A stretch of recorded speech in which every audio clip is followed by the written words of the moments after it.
Haydi çocuklar, toplanın bakalım. Bugün hep birlikte hayvanları taklit edeceğiz. Hazır mısınız? Başlıyoruz.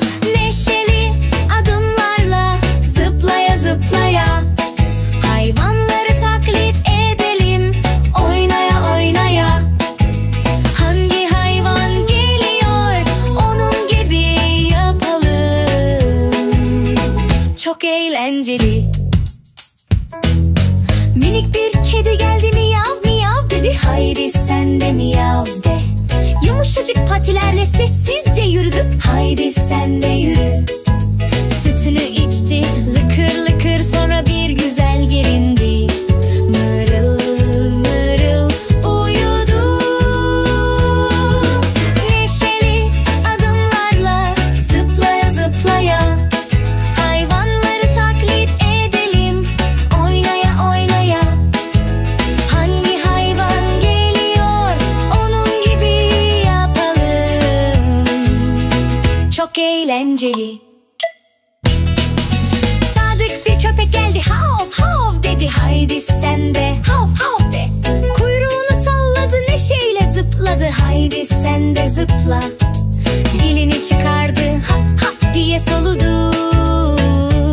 Topunu yakalamak için koştu da koştu.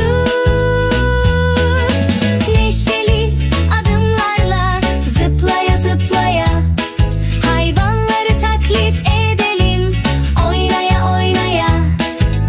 Hangi hayvan geliyor, onun gibi yapalım. Çok eğlenceli. Cıvıl cıvıl bir kuş geldi, cik cik dedi. Haydi sen de cik cik de.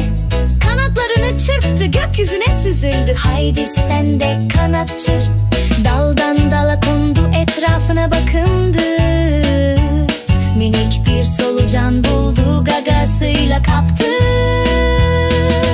Neşeli adımlarla zıplaya zıplaya hayvanları taklit edelim, oynaya oynaya.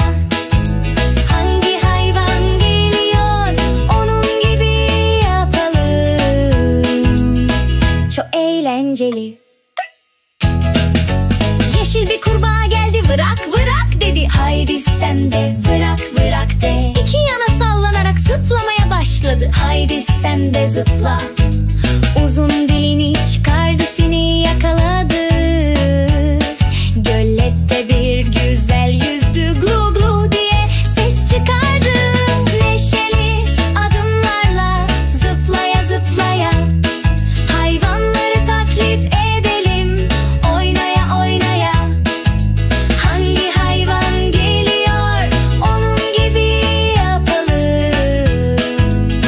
Çok eğlenceli. Ne çok hayvan taklit ettik, ne kadar eğlendik. Kediler, köpekler, kuşlar,